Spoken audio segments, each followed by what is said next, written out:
मुख्यमंत्री पुष्कर सिंह धामी ने सिलक्यारा सुरंग के ब्रेक थ्रू कार्यक्रम में प्रतिभाग किया। 2023 में सिलक्यारा सुरंग निर्माण के दौरान 41 श्रमिक 17 दिनों तक भीतर फंस गए थे। उन्होंने कहा कि प्रधानमंत्री नरेंद्र मोदी के मार्गदर्शन में चलाए गए रेस्क्यू ऑपरेशन के अंतर्गत सभी मजदूरों को सुरक्षित बाहर निकाल लिया गया था।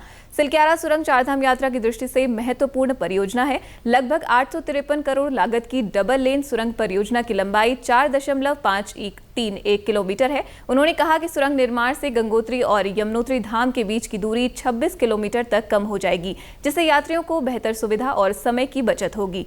मुख्यमंत्री ने सिलक्यारा टनल ब्रेक थ्रू के अवसर पर परियोजना से जुड़े सभी इंजीनियरों, तकनीकी विशेषज्ञों और श्रमिकों को बधाई दी। उन्होंने कहा कि यह ऐतिहासिक अवसर न केवल उन्नत इंजीनियरिंग की सफलता का प्रतीक है, बल्कि आस्था और समर्पण की शक्ति का जीवंत उदाहरण भी है। इस दौरान मुख्यमंत्री ने सिलक्यारा टनल का नाम बाबा बौखनाग के नाम पर रखने, गेवला ब्रह्मकाल प्राथमिक स्वास्थ्य केंद्र को सामुदायिक स्वास्थ्य केंद्र में उच्चीकृत करने और बौखनाग टिब्बा को पर्यटन स्थल के रूप में विकसित करने के साथ ही स्यालना के निकट हेलीपैड निर्माण की भी घोषणा की।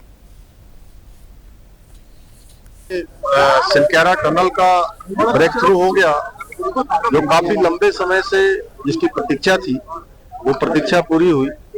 मैं सभी क्षेत्रवासियों को बहुत बधाई देता हूँ।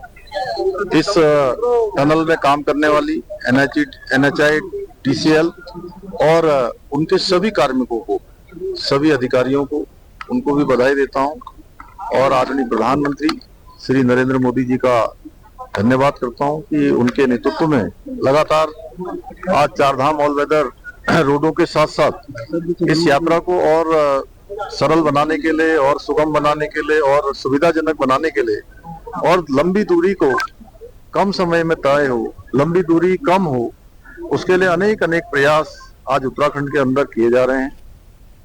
इससे पहले मुख्यमंत्री ने बाबा बौखनाग मंदिर में प्राण प्रतिष्ठा कार्यक्रम में भी प्रतिभाग किया। बौखनाग मंदिर में प्राण प्रतिष्ठा के लिए देहरादून स्थित अपने घर से मुख्यमंत्री भेंट और पूजा सामग्री लेकर सिलक्यारा पहुंचे। रेस्क्यू अभियान की सफलता के लिए मुख्यमंत्री ने बाबा बौखनाग से मन्नत मांगते हुए मंदिर निर्माण का संकल्प लिया था। मुख्यमंत्री ने बाबा बौखनाग से प्रदेश की खुशहाली और प्रदेशवासियों की सुख समृद्धि की प्रार्थना की। उन्होंने कहा कि जब सुरंग के मुख पर बाबा बौखनाग को विराजमान किया, तभी फंसे हुए मजदूरों को बाहर निकाला जा सका। मैं बाबा बौखनाग को प्रणाम करता हूं कि उस समय जब हम यहाँ पर कठिन परिस्थिति में थे, बहुत चुनौतीपूर्ण परिस्थिति थी, समझ में नहीं आ रहा था कि क्या करें, उस समय यहीं पर मैंने बाबा की प्रार्थना की। हम सब यहाँ के पुजारी जी और यहाँ के स्थानीय लोग आए, सबने यहाँ पर बाबा जी का एक छोटा सा मंदिर बाबा बौखनाग जी का स्थापित किया था।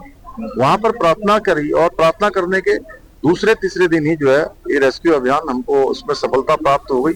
मैं बाबा बौखनाग जी का उस समय हम लोगों ने कहा था कि संकल्प लिया था कि यहाँ पर एक मंदिर भी बनाएंगे। आज सभी लोगों ने मिलकर, विभाग के लोगों ने, NHI, TCL वालों ने और सब लोगों ने ये अच्छा मंदिर यहाँ पर बाबा का भव्य और दिव्य मंदिर बन गया है। राष्ट्रीय राजमार्ग और अवसंरचना विकास निगम लिमिटेड के निदेशक अमरेंद्र कुमार ने कहा कि आज का दिन ऐतिहासिक दिन है। उन्होंने कहा कि कठिन समय से उभरते हुए टनल का ब्रेक थ्रू हो गया है। 2026 में चारधाम के लिए टनल पूरी तैयार हो जाएगी।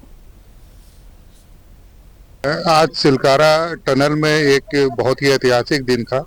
इसमें हम लोगों ने जो प्रकृति का आपदा के कारण जो प्रॉब्लम आई थी, उसको पूरी तरह निस्तारण कर लिया गया है और एक टनल एक्सकेवेशन में एक इम्पोर्टेंट इवेंट होती है ब्रेक थ्रू, जो आज अचीव कर लिया गया है।